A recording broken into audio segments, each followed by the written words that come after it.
Good afternoon. Check your screen.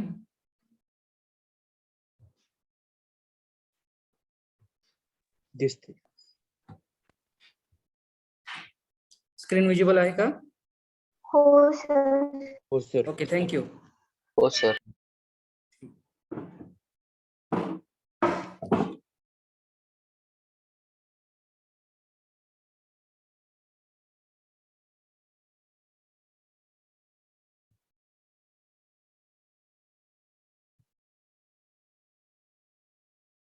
तर आज आपण आपल्या सब्जेक्टचा तिसरा युनिट आपण स्टार्ट करतोय. Electrical insulating materials. आता ह्या थर्ड युनिट मध्ये आपल्याला इन्सुलेटिंग मटेरियलचे जे काही प्रॉपर्टीज आहेत ते आपल्याला स्टडी करायचे आहेत. जसं आपण कंडक्टिंग मटेरियलचे प्रॉपर्टीज बघितले त्याचप्रमाणे आपल्याला या ठिकाणी इन्सुलेटिंग मटेरियलची जी प्रॉपर्टी आहेत ते स्टडी करायचे आहेत.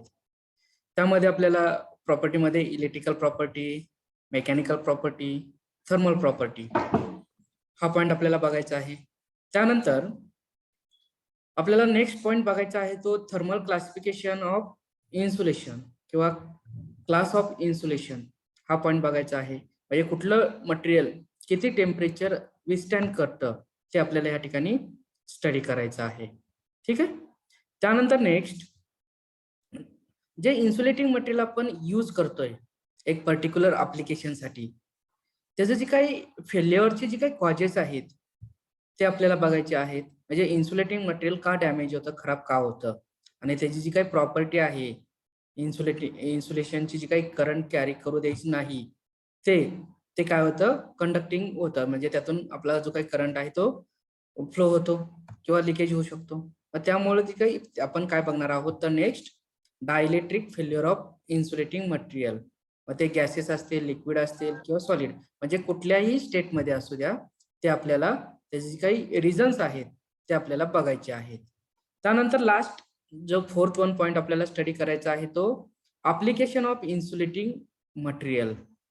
जे आपल्या इलेक्ट्रिकल मशीन्स मध्ये किंवा वेगवेगळ्या डिव्हाइस मध्ये आपण जे यूज करतो त्याचे जे काय असेल ते इन्सुलेटिंग मटेरियल्स आपल्याला ऍप्लिकेशन बघायचे आहेत. तर हे थोडक्यात आपला ह्या युनिटचा सिलेबस आपल्याला काय बघायचं आहे किंवा काय स्टडी करायचं आहे ते आपण हे आता बघितलं. आता पहिल्यांदा आपण जो पहिला पॉईंट बघतो तो कुठला आहे तर इंट्रोडक्शन. आता what is mean by insulating material. Insulating material म्हणजे काय? Anyone? The material which have high resistivity. बरोबर आहे. द मटेरियल रिपीट करा.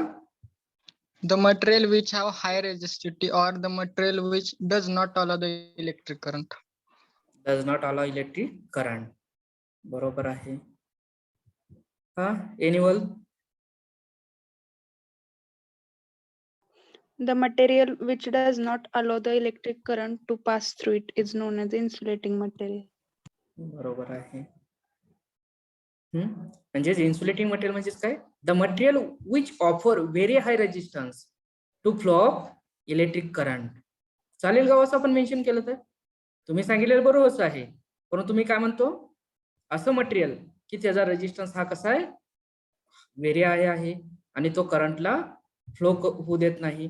म्हणजेच जो काय असेल तो आपण काय म्हटलं, the material which offer very high resistance to flow of electric current. म्हणजेच इलेक्ट्रिक करंटला तो काय करतो, रेजिस्ट करतो. रेजिस्ट म्हणजेच काय, अपोज करतो. म्हणजे मी जर प्रॅक्टिकली विचार केला किंवा बघितलं, चेक केलं तर माझ्या लक्षात येतं practically current cannot pass through such material. म्हणजे जे इन्सुलेटिंग मटेरियल्स आहेत त्यातून जे काही करंट आहे ती करंटची व्हॅल्यू किती असणार आहे, 0 असणार आहे. म्हणजे त्यातून करंट फ्लो होणार नाही. मग आपण त्या मटेरियलला काय म्हणतो, आपण इन्सुलेटिंग मटेरियल. म्हणजे ज्या मटेरियलचा रेजिस्टन्स व्हेरी व्हेरी हाय आहे आणि प्रॅक्टिकली तुम्ही जे काही त्यातून करंट पास केला तर होत नाही असं मटेरियल म्हणजेच काय आहे, इन्सुलेटिंग मटेरियल. मग आता मला जर इन्सुलेटिंग मटेरियलची एक्झाम्पल सांगायची झाली तर मी कुठले कुठले सांगू शकतो example of insulating material? Rubber, plastic, wood, glass, mica. म्हणजे आपल्याकडे 3 स्टेट आहेत, सॉलिड, लिक्विड आणि गॅसेस. ह्या 3 स्टेट मध्ये आपल्याला ते एक्झाम्पल सांगता येतील का हो? का फक्त एका स्टेट मध्येच आपलं इन्सुलेटिंग मटेरियल अवेलेबल आहे? स्टेट म्हणजे लक्षात येते ना तुमच्या? हो सर. हो हो सर. हो सर. आता फॉर एक्झाम्पल, आता मी काय केलेलं आहे बघा, ह्या ठिकाणी हा जो काही बोर्ड आहे, दिसतोय का बोर्ड? नाही सर. दिसतोय. हा. तर आता ह्या ठिकाणी काय आहे? वुडन मटेरियल आहे. मग हे कुठल्या स्टेट मधलं आहे wooden material? Solid state. Solid. Solid state, बरोबर आहे. फॉर एक्झाम्पल ऑइल असेल तर लिक्विड लिक्विड स्टेट. लिक्विड. आणि एअर असेल तर गॅसेस. गॅसेस. म्हणजेच आपल्याला तिन्ही स्टेट मध्ये इन्सुलेटिंग मटेरियल अवेलेबल आहे आणि आपण हे प्रॅक्टिकली यूज करतो आपल्या इलेक्ट्रिकल फील्ड मध्ये. म्हणजे वुडन मटेरियल असू द्या, मायका असू द्या, ग्लासेस असू द्या, किंवा सिरॅमिक, फायबर, पोर्सोलिन. पोर्सोलिन म्हणजे आपण जे ट्रान्समिशन लाईन किंवा डिस्ट्रीब्युशन लाईन्स असतात बघा, तेव्हा आपण त्या ठिकाणी इन्सुलेटर वापरतो. त्यासाठी जे इन्सुलेटर आपण मॅन्युफॅक्चरिंग करताना पोर्सोलिन मटेरियल यूज करतो. पोर्सोलिन मटेरियल म्हणजेच काय, त्याला आपण चिनी माती म्हणतो, त्या मटेरियलचा यूज करतो. ठीक आहे. त्यानंतर प्लॅस्टिक असेल, ऑइल असेल, रबर असेल, एअर असेल, हे जे काय असेल, तर मी हे सर्व काय आहे तर इन्सुलेटिंग मटेरियलचे आपण एक्झाम्पल सांगू शकतो. ठीक आहे. तर आता आपण पहिल्यांदा इन्सुलेटिंग मटेरियल म्हणजे काय बघितलं, त्यानंतर इन्सुलेटिंग मटेरियल तिन्ही स्टेट मध्ये असतात, त्याचे एक एक्झाम्पल आपण थोडस कन्सिडर केले. मग आता आपल्याला नेक्स्ट बघायचं आहे ते काय, properties of insulating material. For example, माझ्याकडे एक वुडन मटेरियल आहे. फॉर एक्झाम्पल, हा जे काय आपण स्विच वापरतोय प्रॅक्टिकल पर्पज साठी, हा कंडक्टिंग पार्ट आहे आणि हा खालचा सरफेस जर बघितला तर काय आहे, वुडन पार्ट आहे. तर मला ह्याची जी काही वुडन पार्टची प्रॉपर्टी सांगायची आहे ऍज अ इन्सुलेटिंग मटेरियल, तर मी जी काही प्रॉपर्टी आहे ते मी 3 ह्याच्यामध्ये काय करणार, क्लासिफाय करणार. म्हणजे इलेक्ट्रिकल प्रॉपर्टी, त्यानंतर मेकॅनिकल प्रॉपर्टी आणि नेक्स्ट थर्मल प्रॉपर्टी. हे मला सांगता आलं पाहिजे किंवा मला माहित असणं गरजेचं आहे. आता हे प्रॉपर्टी आपल्याला का माहित पाहिजे, कोण सांगू शकेल का? मला जर प्रॉपर्टी माहित नसेल आणि मी एखाद्या पर्टिक्युलर ऍप्लिकेशन साठी इलेक्ट्रिकल मध्ये इन्सुलेटिंग मटेरियल सिलेक्ट करायचं असेल तर मी प्रॉपर मटेरियल सिलेक्ट करू शकतो का? नाही. No sir. नाही करू शकत. मग मला माहित पाहिजे कुठल्या मटेरियलची प्रॉपर्टी, कुठल्या मटेरियलला कुठली प्रॉपर्टी बेटर आहे ते मला माहित पाहिजे. मग मी काय करू शकतो, माझ्याकडे जे काही नंबर ऑफ इन्सुलेटिंग मटेरियल आहेत ते प्रॉपर मी त्या ऍप्लिकेशनला काय करू शकतो, सिलेक्ट करून त्याचा यूज करू शकतो ऍज अ इन्सुलेटिंग मटेरियल. मग आता पहिले इलेक्ट्रिकल प्रॉपर्टी आपण इन जनरल डिस्कशन करतो बरं का. मी आता फॉर एक्झाम्पल वुडन मटेरियल तुम्हाला ते दाखवलं, आपल्याकडे स्विच जे होता तो मी तुम्हाला दाखवला. ते मटेरियल आपण काय केलंय, इन जनरल आपण ऍज ए कन्सिडर करून आपण डिस्कशन करतोय. म्हणजे फक्त आपण वुडनच नाही तर इन जनरल कुठलेही इन्सुलेटिंग मटेरियल असू द्या तर आपल्याला त्याची इलेक्ट्रिकल प्रॉपर्टी सांगता आली पाहिजे. आता इलेक्ट्रिकल प्रॉपर्टी म्हणजेच कुठले कुठले आपण त्या ठिकाणी पॉइंट बघितले पाहिजे किंवा ते गरजेचे आहेत आपल्यासाठी, आपण एखाद्या मशीन मध्ये किंवा एखाद्या डिव्हाइस मध्ये यूज करताना. इलेक्ट्रिकल प्रॉपर्टी, हा बरोबर आहे, बोला. हा रेजिस्टन्स कसा, हा बोला. हाय रेजिस्टन्स. हाय रेजिस्टन्स बरोबर आहे. म्हणजे इलेक्ट्रिकल प्रॉपर्टी म्हणल्यानंतर हाय रेजिस्टन्स. आता या ठिकाणी जम्बलिंग करून घ्यायचं ना बरं का. आपण सेकंड चॅप्टर मध्ये कंडक्टिंग मटेरियल बघितलं आणि कंडक्टिंग मटेरियलची इलेक्ट्रिकल प्रॉपर्टी विचारली तर मी काय म्हटलं पाहिजे त्या ठिकाणी, की त्याचा रेजिस्टन्स मला कमीत कमी पाहिजे तरच मी ते मटेरियल यूज करू शकतो किंवा मी सिलेक्ट करेल. परंतु इन्सुलेटिंग मटेरियल मध्ये मी काय करणार आहे, त्याच्या अपोजिट स्टेटमेंट करणार आहे किंवा ते अपोजिट मला माहित असणं गरजेचं आहे. म्हणजे इन्सुलेटिंग मटेरियलचा रेजिस्टन्स कसा पाहिजे, लार्जर पाहिजे किंवा जास्त पाहिजे. आणि प्रॅक्टिकली मी विचार केला तर त्याचा इन्सुलेशन रेजिस्टन्स किती पाहिजे, 0 to इन्फिनिटी ह्यामध्ये कुठली व्हॅल्यू, लार्जर म्हणजेच किती मी प्रॅक्टिकली आयडियली मी विचार केला तर मी काय म्हणेल, इन्फिनिटी त्याची व्हॅल्यू मी कन्सिडर करेल. त्यानंतर त्याची डायलेक्ट्रिक स्ट्रेंथ कशी पाहिजे हो? हाय. हाय पाहिजे का लो पाहिजे? इलेक्ट्रिकल प्रॉपर्टी मध्ये हा बोला. हाय. बरोबर आहे. म्हणजे डायलेक्ट्रिक स्ट्रेंथ कशी पाहिजे? जास्त पाहिजे. कशासाठी पाहिजे जास्त? तर आपण जे व्होल्टेज यूज करतोय त्यानं काय केलं पाहिजे, ते विथस्टँड केलं पाहिजे. म्हणजेच डायलेक्ट्रिक स्ट्रेंथ जर चांगली असेल त्यामुळे काय होईल, तो जो काय असेल आपला हायर व्होल्टेज काय करेल, विथस्टँड करेल, म्हणजे विदाउट एनी ब्रेकडाऊन. आता ब्रेकडाऊन म्हणजे काय हो बघा, आठवत आहे कोणाला? आपण फर्स्ट इयर मध्ये बघितलेलं होतं. ब्रेकडाऊन व्होल्टेज म्हणतो आपण.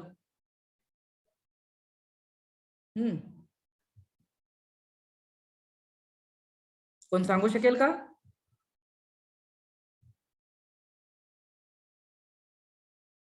ब्रेकडाऊन व्होल्टेज म्हणजे काय?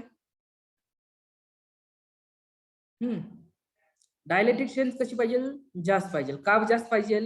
तर त्यानं जास्तीत जास्त व्होल्टेज काय केलं पाहिजे, विथस्टँड केलं पाहिजे, त्यानं सहन केलं पाहिजे विदाउट एनी ब्रेकडाऊन. मग आता ब्रेकडाऊन म्हणजेच काय? फॉर एक्झाम्पल हे दोन प्लेट आहेत असं कन्सिडर करा. स्क्रीन दिसते ना? Yes sir. हो हा. सर. सपोज हे दोन प्लेट आहेत आणि मी मध्ये काय केलं, डायलेक्ट्रिक मटेरियल ह्यामध्ये यूज केलेलं आहे. म्हणजेच ह्यामध्ये मी काय केलेलं आहे, डायलेक्ट्रिक मटेरियल यूज केलेलं आहे. डायलेक्ट्रिक म्हणजे मटेरियल कुठलं, मी त्याला इन्सुलेटिव्ह मटेरियल म्हणू शकतो. ठीक आहे. तर ते मटेरियल मी यूज केलेलं आहे. फॉर एक्झाम्पल यामध्ये मी काय केलं, मायका यूज केली ह्या दोन प्लेटच्या मध्ये.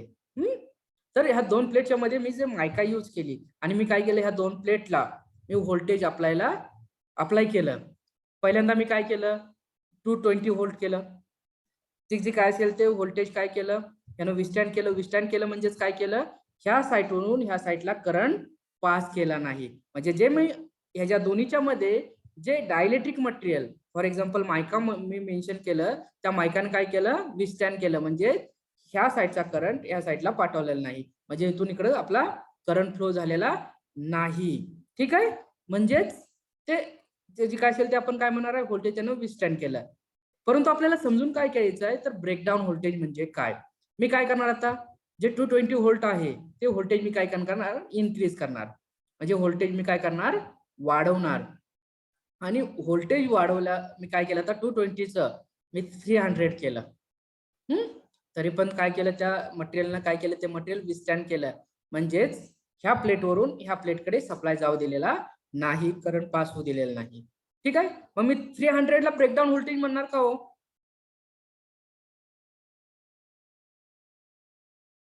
बोला, कोण सांगू शकेल का? Roll number 7 Dongre. रिपीट करता का? मी काय केलं, पहिल्यांदा 220 म्हणजे 220 व्होल्ट अप्लाय केलं. त्यावेळी ह्या साईडचा करंट ह्या साईडला जात नव्हता. ठीक आहे. म्हणजे विस्टँड केलं ते व्होल्टेज त्या मटेरियलनं. त्यानंतर मी काय केलं, 220 जे व्होल्टेज आहे ते काय केलं, मी इन्क्रीज केलं. ते किती केलं, 300 केलं. फॉर एक्झाम्पल 300 व्होल्ट केलं. ते पण मटेरियल मी काय व्होल्टेज काय केलं, त्या मटेरियलनं विस्टँड केलं. मग माझा क्वेश्चन काय आहे, तर 300 व्होल्टेज हे ब्रेकडाऊन व्होल्टेज मी मेन्शन करणार का, किंवा त्याला मी ब्रेकडाऊन व्होल्टेज म्हणणार का? विस्टँड केलं म्हणजेच ह्या साईडचा करंट ह्या साईडला जाऊ दिला नाही. बोला डोंगरे. हो सर. ब्रेकडाऊन म्हणणार. भोसले. हो सर. म्हणजे विस्टँड केलं आणि ह्या साईडचा करंट ह्या साईडला जाऊ दिलं नाही. मग 220 आणि 300 मध्ये काय डिफरन्स आहे का?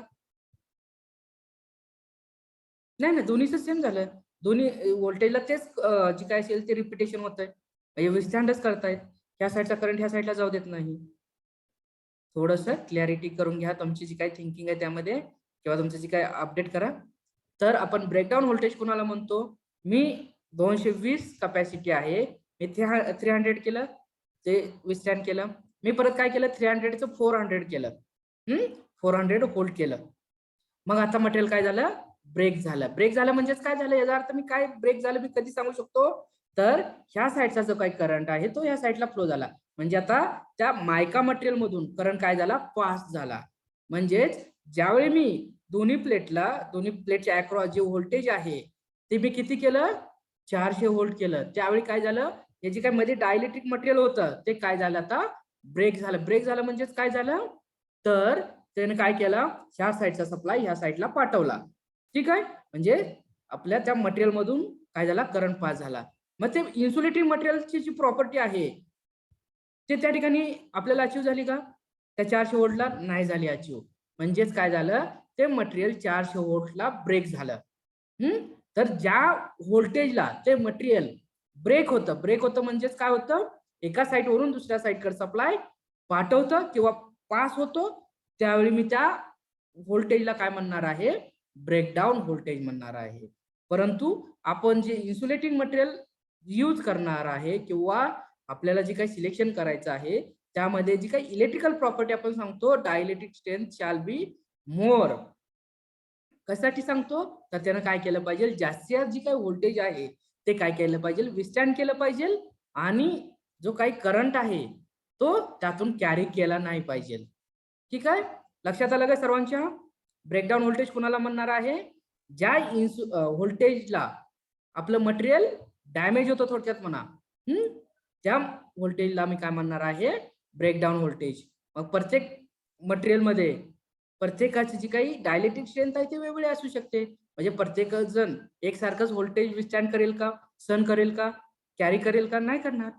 मग ते मटेरियल टू मटेरियल काय होणार आहे, चेंज होणार आहे. परंतु आपण इन जनरल काय मेन्शन करतो किंवा आपल्याला काय पाहिजे, तर dielectric strength shall be more. ठीक आहे, ब्रेकडाऊन व्होल्टेज बद्दल क्लिअर झालं का. हो ओके, सर. ठीक आहे. त्यानंतर नेक्स्ट अजून मी काय सांगू शकतो, एक रेजिस्टन्सचा पॉईंट झाला, त्यानंतर एक झाला डायइलेक्ट्रिकचा पॉईंट, त्यानंतर मी थर्ड इलेक्ट्रिकल मध्ये अजून काय घेऊ शकतो.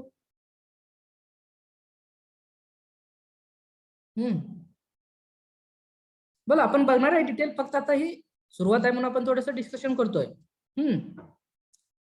लो डायइलेक्ट्रिक लॉसेस, जे काही लॉसेस होणार आहेत ते कसे पाहिजे, कमी पाहिजे. त्यानंतर सरफेस रेजिस्टन्स जास्त पाहिजे.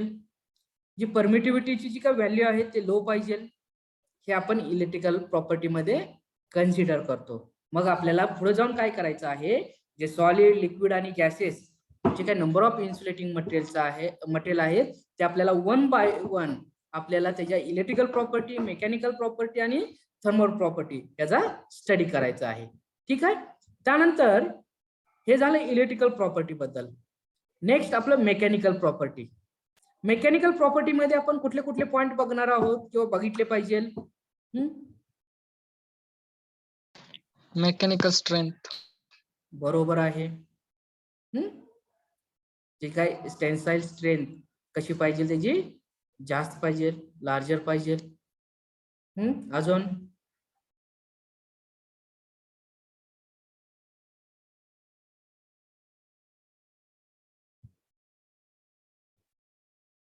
त्यानंतर एखादं इन्सुलेटिंग मटेरियल आहे, फॉर एक्झाम्पल हा पेपर आहे. हा जो काही पेपर आहे स्क्रीनवर दिसतोय ना पेपर.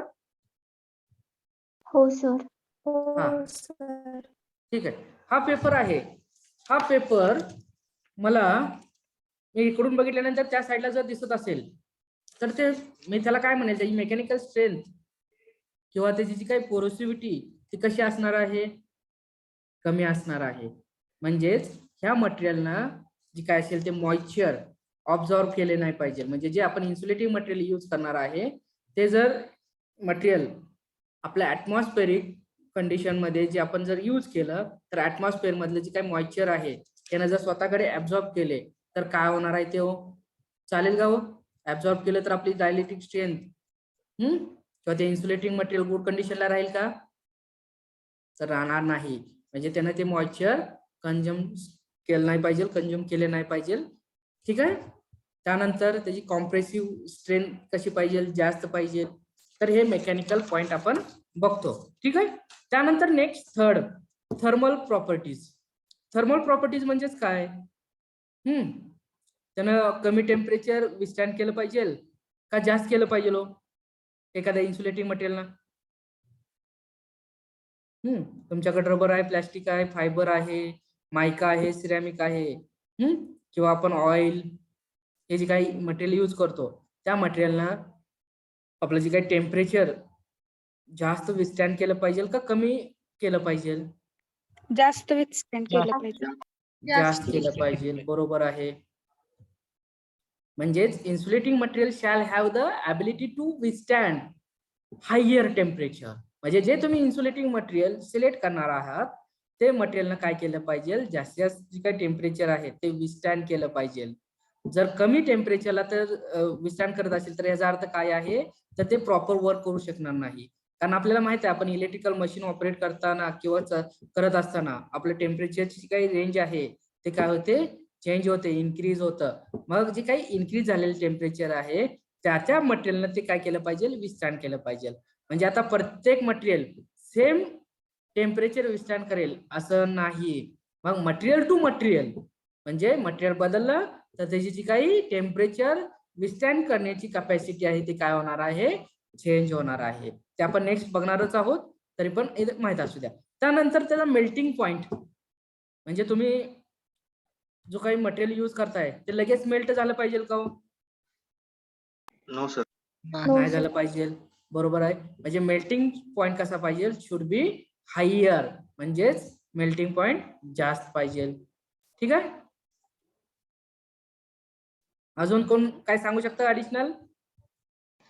त्याचा फ्लॅश पॉइंट जास्त पाहिजे. जास्त नकोय flash point, low flash point पाहिजे. जर फ्लॅश पॉइंट जास्त असेल तर मी परवा सांगितलं तुम्हाला, तर ते आपलं जे काही आपल्या ऍटमॉस्फेरिक ह्यामध्ये जे काही पार्टिकल्स आहेत त्याच्यामुळे काय होतं, त्या ठिकाणी ज्वलनशील पदार्थ तयार होतात आणि त्यामुळे त्या ठिकाणी काय होऊ शकतं, त्या ठिकाणी प्रॉब्लेम क्रिएट होऊ शकतात, ऍक्सिडेंट होऊ शकतात जर हायर फ्लॅश पॉइंट असेल तर त्यासाठी तुम्हाला लो फ्लॅश पॉइंट पाहिजे त्या इन्सुलेटिंग मटेरियलचा. ठीक आहे, लो फ्लॅश पॉइंट पाहिजे. त्यानंतर बरोबर आहे, हे थर्मलच्या अंडर येतं, बरोबर, काय डाऊट नाही त्यामध्ये. परंतु हाय नकोय, लो पाहिजे.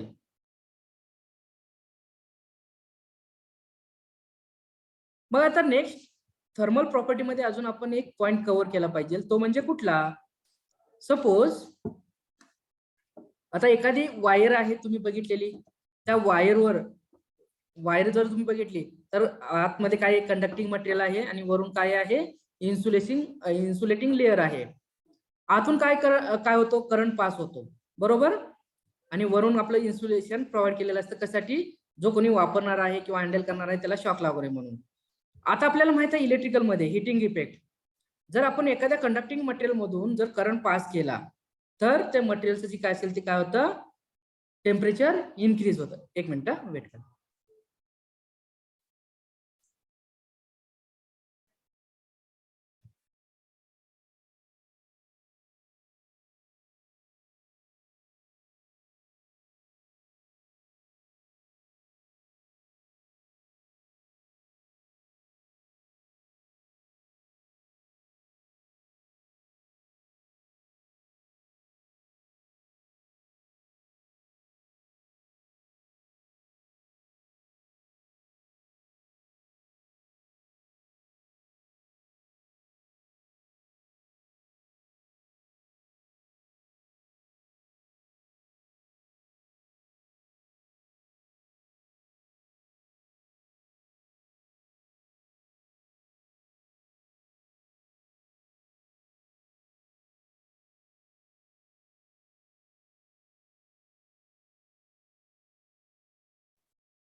ठीक आहे, तर आपलं काय चालू होतं, थर्मल कंडक्टिव्हिटी.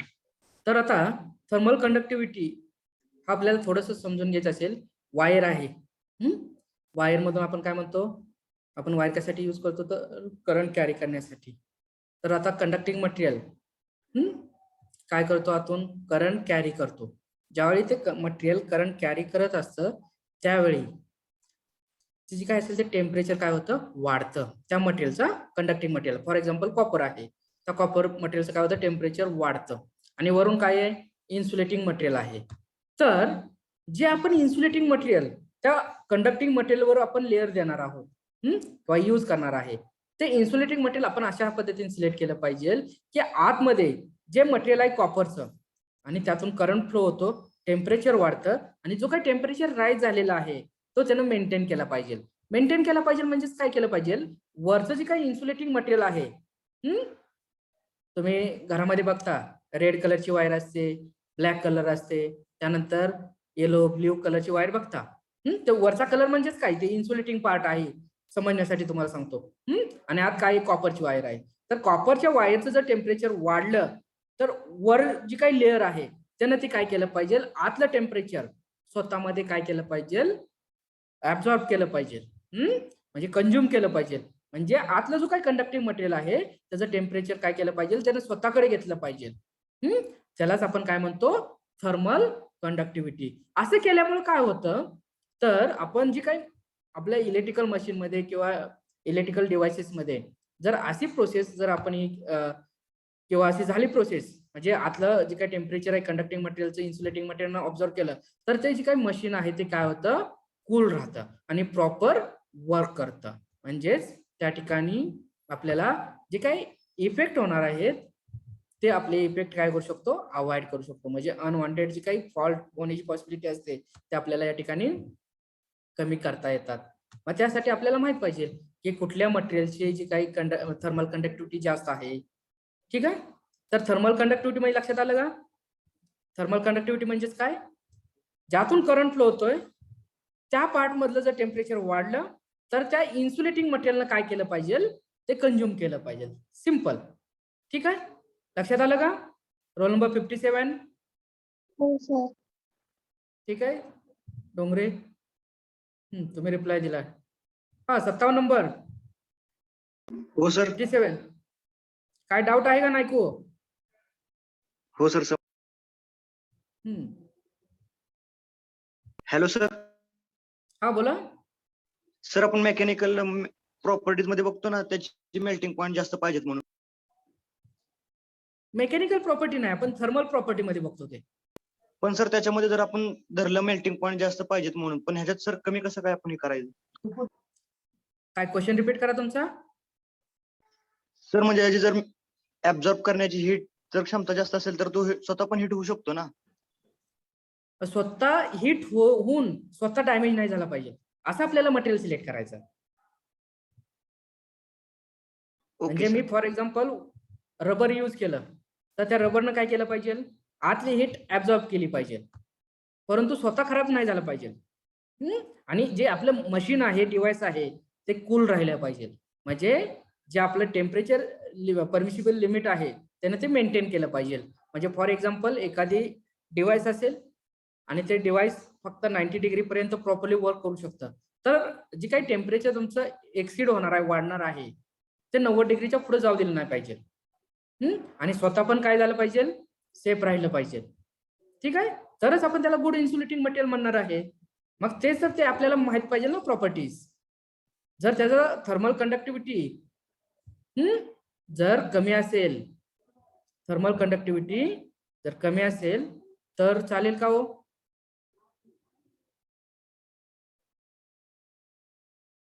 त्यानं आतलं मटेरियल म्हणजे जे काय आहे कंडक्टिव्ह मटेरियलचं त्याचं टेम्परेचर त्यानं विस्टँड केलं नाही तर काय होईल, आतलं मटेरियलची जी काही कॅपॅसिटी आहे त्यापेक्षा टेम्परेचर जास्त होईल आणि आपण त्याचा इफेक्ट इनडायरेक्टली इन्सुलेटिंग मटेरियलवर होतो आणि आपलं जे काही डिव्हाइस आहे ते डॅमेज होऊन जातं. ठीक आहे. ओके तर हा, तर हे आपण थर्मल प्रॉपर्टी मध्ये आपण बघतो.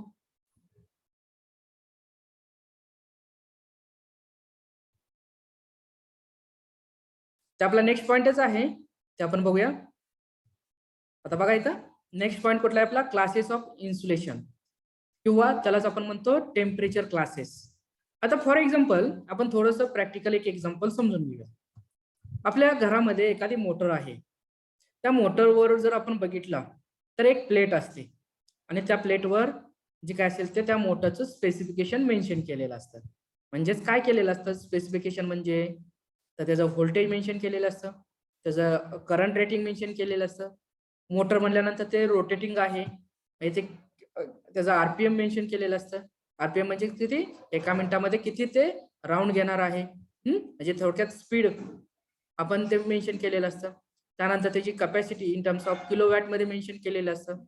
आणि अजून हे सर्व मेन्शन केल्यानंतर अजून एक आपण पार्ट मिस करतो किंवा आपण ते समजून घेत नाही, तो म्हणजेच काय, त्याच्यावर एक क्लास डॅश करून एक लेटर मेन्शन केलेलं असतं.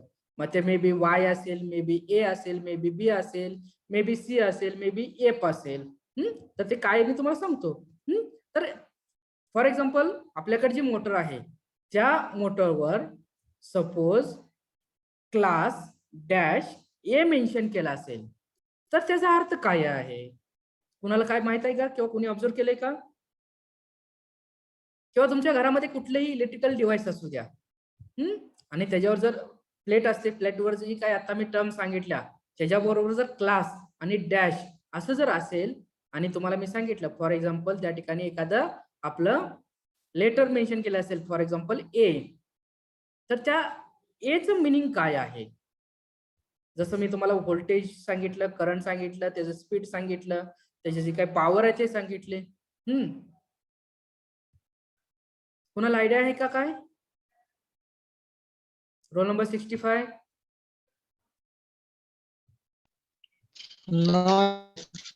No idea. ठीक आहे, हा स्वतःहून सांगा. जर कुणाला आयडिया असू द्या, बरोबर चुकीचं आपण ते नंतर बघूया. करून बोला.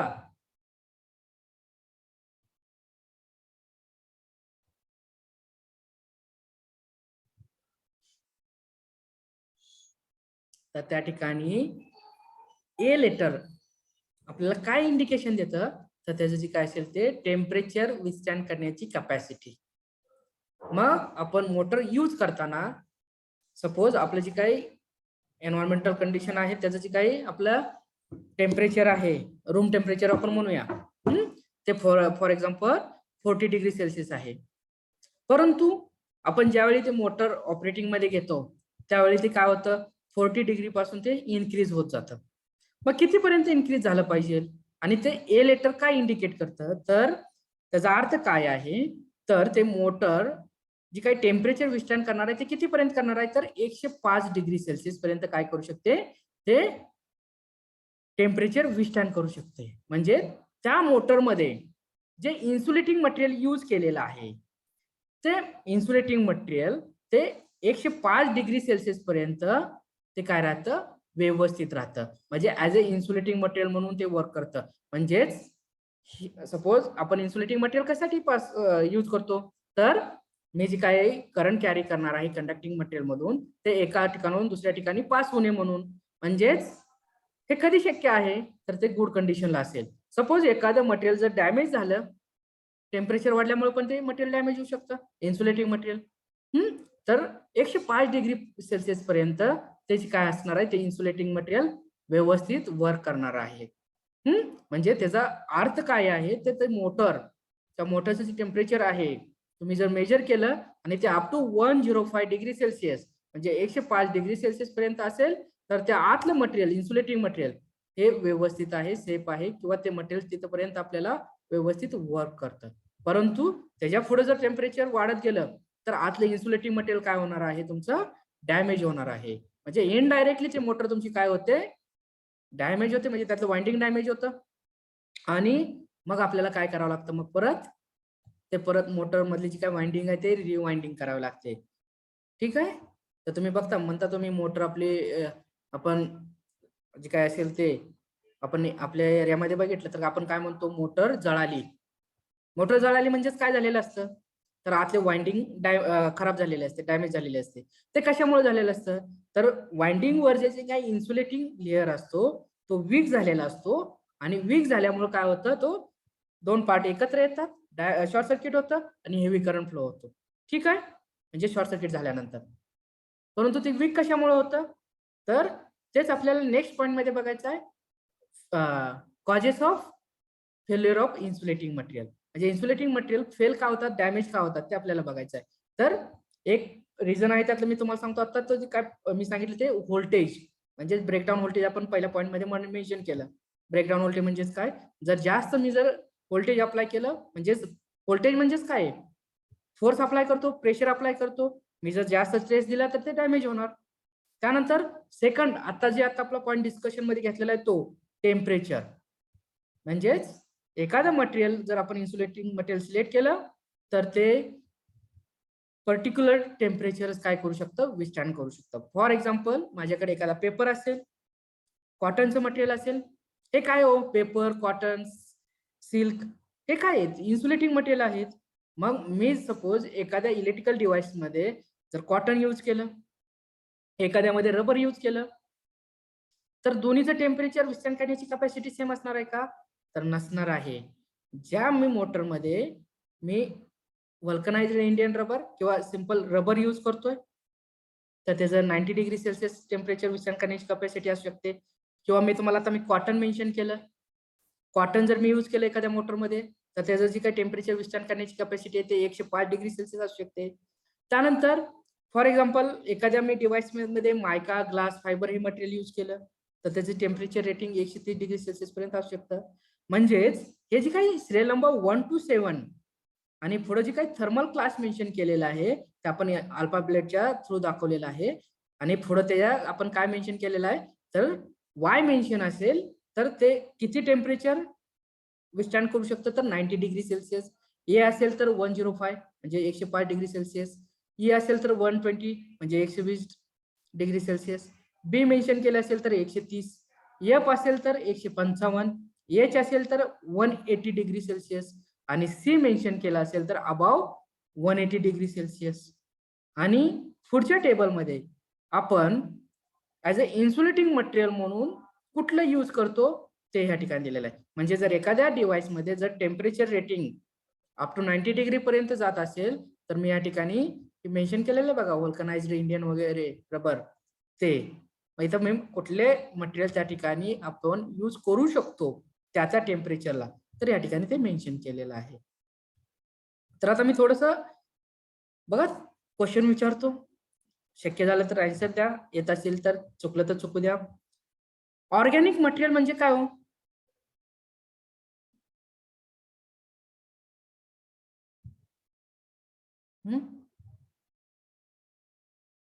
किंवा ऑर्गॅनिक म्हणजे काय, कोण सांगू शकते का?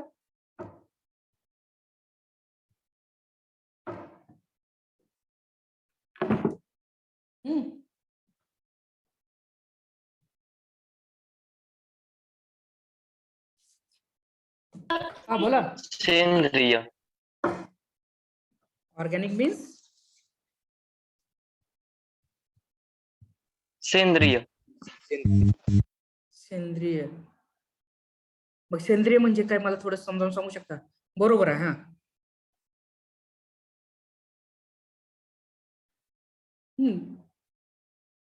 सर्वांनी बोललं पाहिजे.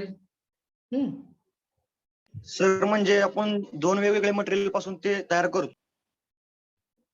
त्याला अलॉय म्हणतो ना आपण, नाही को?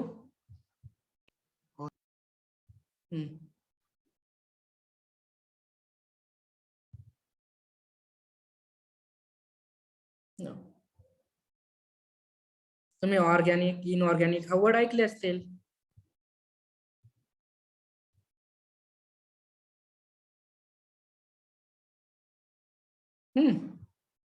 चुकलं तर चुकू द्या, बोला.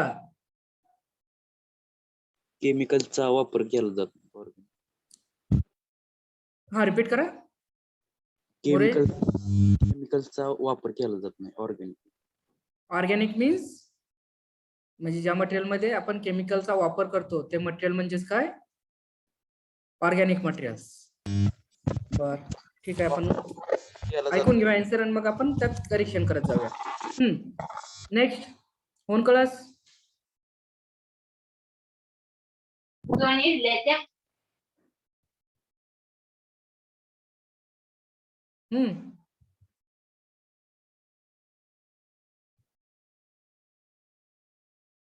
बोला.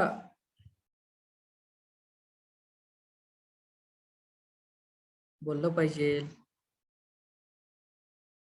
समर चव्हाण, बिराजदार, हा प्रत्येकाची नावं घेण्याची गरज पडली नाही पाहिजे. बरोबर आहे चूक आहे याचा विचार करू नका. जे तुम्हाला वाटतं ते बोला, आपण त्यात करेक्शन करूया ना.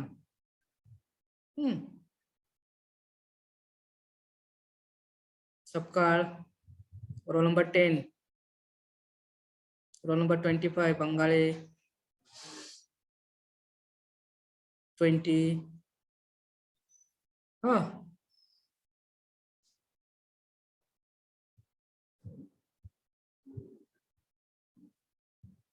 ऑर्गॅनिक म्हणजे काय? मोरे म्हणतात की केमिकल यूज केलेलं असतं. त्यानंतर विदाउट केमिकल. विदाउट केमिकल, बरोबर आहे. म्हणजेच त्याला आपण फॉर एक्झाम्पल आपण आर्टिफिशियल मटेरियल यूज करत असेल, तयार करत असेल, तर त्यामध्ये आपण कुठल्याही केमिकलचा वापर करत नाही. मग विदाउट एनी केमिकल आपण एखादं मटेरियल तयार करतो, त्या मटेरियल आपण काय म्हणणार आहे तर ऑर्गॅनिक मटेरियल. ठीक आहे. मग ऑर्गॅनिक मटेरियल म्हणजे फॉर एक्झाम्पल मी तुम्हाला कॉटन, पेपर, त्यानंतर सिल्क हे आपण मेन्शन केलं. ठीक आहे. त्यानंतर पहिल्या रो मध्ये तुम्ही जर अजून एक फोकस केला तर इथं बघा बरं काय म्हणलेलं आहे, अनइम्प्रेग्नेटेड. मग इम्प्रिग्नेटेड किंवा इम्प्रिग्नेशन याचा अर्थ काय हो? फॉर एक्झाम्पल माझ्याकडे एक पेपर आहे, तर हे पेपर इन्सुलेटिंग मटेरियल आहे, बरोबर? किंवा एखादं वुडन मटेरियल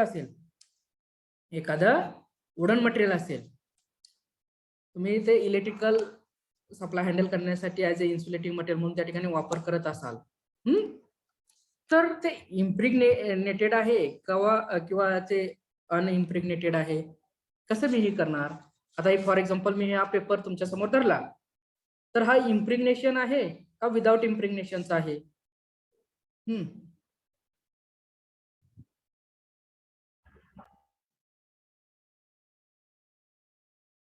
किंवा सिंपल ह्याच्यात विचारायचं झालं तर मी माझ्या हा डोळ्यासमोर धरला आणि मी काय केलं, ह्या बाजूने माझ्या बाजूने मी काय केलं, ह्या पेपर मधून बघितलं आणि ह्या बाजूने मला जी काही समोरचा ऑब्जेक्ट आहे, एखादी वस्तू आहे, ते मला जर दिसत असेल तर त्याला काय म्हणायचं? तर ते दिसत असेल अशा टाईपचं मी मटेरियल यूज केलं पाहिजे. त्याची जी काय मेकॅनिकल स्ट्रेंथ आहे ती चांगली असू शकते. नाही. हा बोला. Radioactive element. हा रिपीट करता का? Radioactive element. Radioactive element Sarvale. बर. हा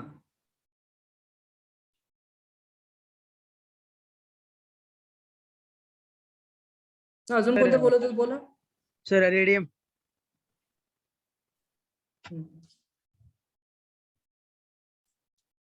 माझा क्वेश्चन लक्षात घेऊन आन्सर द्या. मी काय क्वेश्चन केला? इम्प्रिग्नेशन मीन्स व्हॉट? इम्प्रिग्नेशन म्हणजे काय?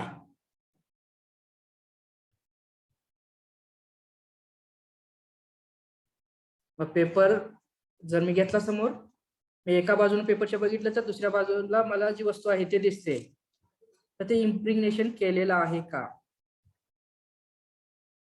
No sir. मग त्याला मी काय म्हणणार? अनइम्प्रिग्नेशन किंवा अनइम्प्रिग्नेटेड. ठीक आहे. मग असं असेल तर मला ते इम्प्रिग्नेशन करावं लागतं इलेक्ट्रिकल मटेरियल मध्ये यूज करता, आपल्या इलेक्ट्रिकल मशीन मध्ये यूज करताना किंवा इलेक्ट्रिकल जे काही वेगवेगळे डिव्हाइसेस आहेत. तर असं जर असेल मटेरियल, मग ते वुडन असू द्या, पेपर असू द्या, किंवा कॉटन असू द्या, सिल्क असू द्या, किंवा कुठलेही असू द्या इन्सुलेटिंग मटेरियल, आणि मला जर ते अनइम्प्रिग्नेटेड असेल तर मी त्याला प्रेफरन्स देणार नाही. म्हणजे थोडक्यात ते एक जीव नाही. म्हणजे त्याला मला इथं कसं आहे, त्यामध्ये हायग्रोस्कोपिकपणा जास्त आहे. हायग्रोस्कोपिकपणा म्हणजेच काय? म्हणजे फॉर एक्झाम्पल आपल्याला जर समजून घ्यायचं झालं तर त्याला मी थोडक्यात छिद्र म्हणेल. छिद्र असेल तरच मला ते दिसतं. कॉटनचं मटेरियल घ्या, तुम्हाला ते ट्रान्सपरंट थोडक्यात दिसतं. पेपर घ्या किंवा वुडन मटेरियल तुम्ही ऑब्झर्व करा.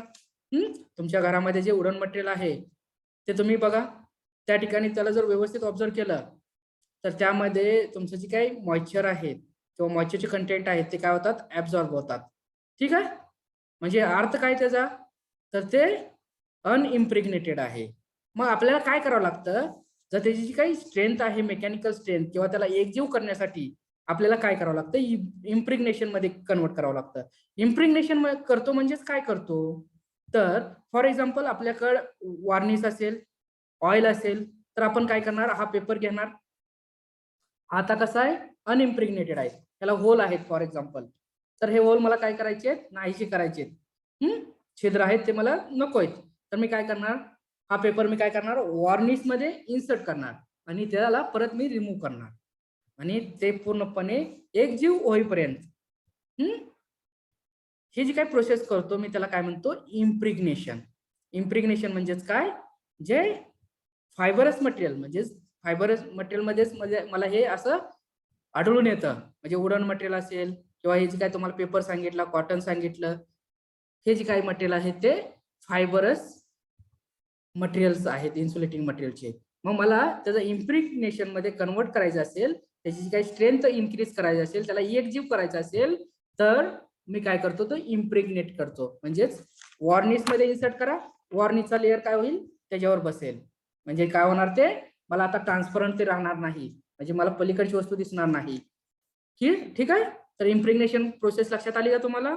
इम्प्रेग्नेशन का करायचं, त्याचे ऍडव्हान्टेजेस.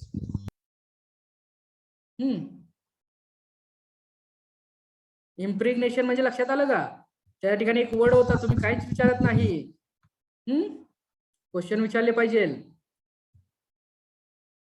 अनइम्प्रेग्नेटेड, अनइम्प्रेग्नेटेड वरून आपण इथपर्यंत आलोय.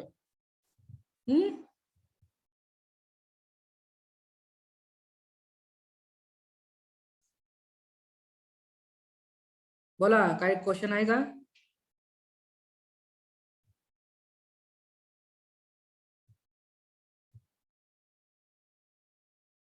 Hello sir.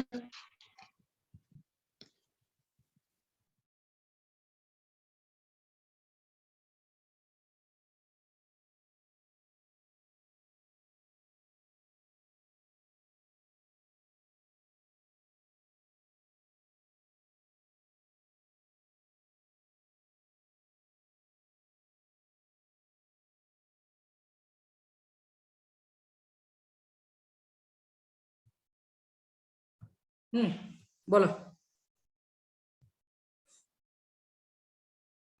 सर, ते कॉटन सिल्कचा इलेक्ट्रिकल फील्ड मध्ये कोट यूज होतो. आता फॉर एक्झाम्पल, सिम्पल एक्झाम्पल जे आपल्याला डे टू डे लाईफ मध्ये आपण ऑब्झर्व केलेलं आहे किंवा आपण बघू शकतो.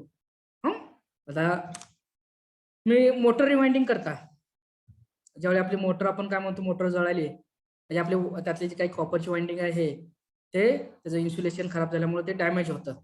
मग आपल्याला काय करावं लागतं, ते रिमूव्ह करावं लागतं आणि परत काय करतो, आपण ते मोटर रिवाइंड करतो आणि नवीन काय करतो, त्या ठिकाणी कॉपरचं मटेरियल म्हणजे कॉईल करतो आणि त्यामध्ये इन्सर्ट करतो. मग त्यानंतर पुढे आपण वरून त्याच्यावर काय करतो, त्याचे काही कॉइल्स असतात, त्याला आपण कॉटन टेप हे करतो, कॉटन टेपने ते बाइंड करतो आणि वरून इम्प्रिग्नेशन करतो. बघा, जे करतात त्याला त्याचा अर्थ पण माहित नाही, परंतु करतात. आपण जर आपल्या आउटसाइडला जर कुठं जर रिवाइंडिंगचं तो शॉप असेल, दुकान, तर बघा त्या ठिकाणी रिवाइंडिंग केल्यानंतर ते कॉटनचा पेपर काय करतात, किंवा पेपर इन्सर्ट करतात, त्यावर काय करतात, वॉर्निश इन्सर्ट करतात आणि आत लॅम्प सोडतात. हे ऑब्झर्व केलंय का, किंवा माहित आहे का?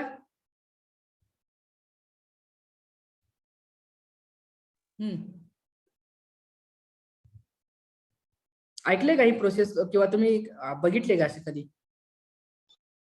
हो सर. तर ज्यांनी बघितले चांगलं आहे, ज्यांनी बघितले नाही तर हे तुम्ही बघू शकता. आपल्या आउटसाइडला कुठेतरी रिवाइंडिंगचं दुकान असतं, तर त्या ठिकाणी कॉटनचा टेपचा वापर करतात. ते कॉटन स्ट्रीप असते, तर ते काय करतात, ज्यावेळी तुमचं रिवाइंडिंग झालेलं असतं आणि कनेक्शन आपण त्याला कम्प्लीट पूर्ण झालेलं असतात त्यावेळी काय करतो आपण जो बॉडी वरच्या बाजूला हे जे काही कॉईल आलेले असतात आउटर तर त्या ठिकाणी काय करतो आपण ते कॉटन टेपचा यूज करतो आणि त्याच्यावर काय करतो तुमची वॉर्निश इन्सर्ट करता तर त्या ठिकाणी आपण यूज करतो त्या 2 कॉईल मध्ये आपण काय करतो कॉटनचं मटेरियल यूज करतो आणि कॉटन काय आहे अनइम्प्रेग्नेटेड आहे म्हणजे छिद्र आहेत त्याला हायग्रोस्कोपिक पणा म्हणतो हायग्रोस्कोपिक म्हणजे छिद्र असणे होल असणे तर ते होल नाहीशी करण्यासाठी ते काय करतात मग त्यावर काय करतात वॉर्निश इन्सर्ट करतात मी जसं सांगितलं तुम्हाला हा पेपर इन्सर्ट करा त्या पद्धतीने ते काय करतात त्या कॉटन मटेरियलवर काय करतात तर वॉर्निश त्या ठिकाणी सोडतात त्यामुळे काय होतं तर ते जे होल्स आहेत ते नाहीसे होतात म्हणजेच सर्व पार्ट काय होतात एक जीव होतो ठीक आहे तर आपण अशा पद्धतीने काय करतो अनइम्प्रिग्नेशनचं इम्प्रिग्नेशन मध्ये करू शकतो मग आपल्या इलेक्ट्रिकल मध्ये फायबरस इन्सुलेटिंग मटेरियल म्हणून एक कन्सेप्ट आहे फायबरस म्हणजेच काय तर हे छिद्र असणारे मटेरियल त्याला आपण कुठल्या कॅटेगरीमध्ये हे करतो तर फायबरस इन्सुलेटिंग मटेरियल म्हणजे ज्या मटेरियलला छिद्र असतात त्याचं जे काही इम्प्रिग्नेशन करण्याची गरज असते ते सर्व मटेरियल आपण काय करतो फायबरस या कॅटेगरीमध्ये त्याला इन्क्लूड करून घेतो म्हणजेच होल असणे म्हणजेच काय हायग्रोस्कोपिक म्हणजेच छिद्र ते नाहीसे करण्यासाठी इम्प्रिग्नेशन करतो बघा फायबरस म्हणजे काय ज्याला छिद्र आहेत असे आणि ते छिद्र नाहीस करण्यासाठी आपण कुठली प्रोसेस इम्प्लिमेंट करतो तर इम्प्रिग्नेशन करतो म्हणजेच हे वरून वॉर्निश किंवा त्यामध्ये वॉर्निश मध्ये इन्सर्ट करा ऑइल मध्ये इन्सर्ट करा आणि ते होल नाहीस करा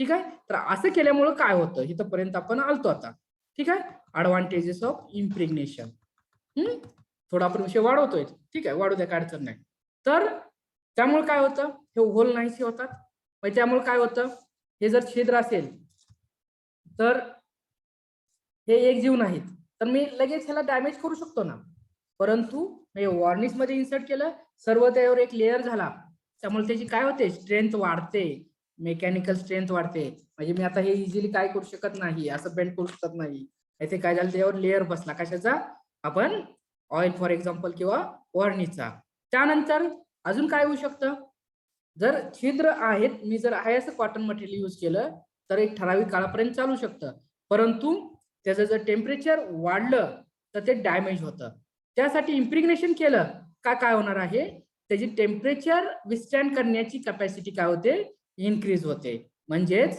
तो जास्त टेम्परेचर काय करू शकतो सहन करू शकतो डॅमेज होत नाही त्या टेम्परेचरला म्हणजेच त्याची जी काही विस्टँड करण्याची कॅपॅसिटी आहे टेम्परेचरची तो काय होतो वाढतो ठीक आहे तर इम्प्रिग्नेशन केल्यामुळे ते काय होऊ शकतो आपण अजून काय म्हणू शकतो एक जीव म्हणजेच काय इंग्लिशमध्ये काय म्हणायचं होमोजिनियस ऐकलाय वर्ड हो सर तेच एक जीव हे केल्यामुळे हे आपल्याला ऍडव्हान्टेजेस आहेत तर ठीक आहे तर आपण एका वर्डवरून आपण कुठे गेलो बघा अनइम्प्रिग्नेटेड इम्प्रिग्नेशन म्हणजे काय ते कुठल्या मटेरियल मध्ये आपल्याला ऑब्झर्व करायला भेटतं तर फायबरस फॉर एक्झाम्पल तुम्हाला जे माहित आहे वुडन मटेरियल पेपर कॉटन वगैरे तर ते नाहीशी करण्यासाठी आपण इम्प्रिग्नेशन करतो ठीक आहे तर हे क्लास तुम्ही घरामध्ये बघा तुमच्या मोटर असेल कुठलेही इलेक्ट्रिकल डिव्हाइस असेल अप्लायन्सेस असेल त्याच्यावर जर ते क्लास मेन्शन केला म्हणजे हे ह्या 1 ते 7 पैकी कुठलेही लेटर असेल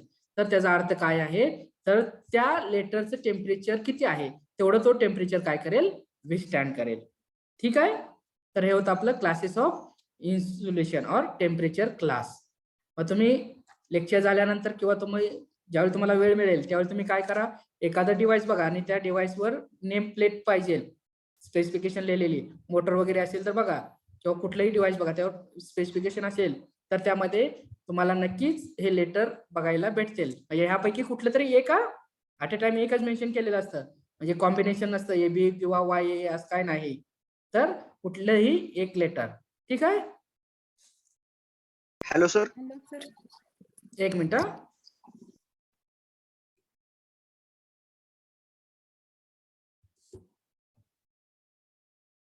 स्क्रीन विजिबल आहे ना हो सर हो सर हो सर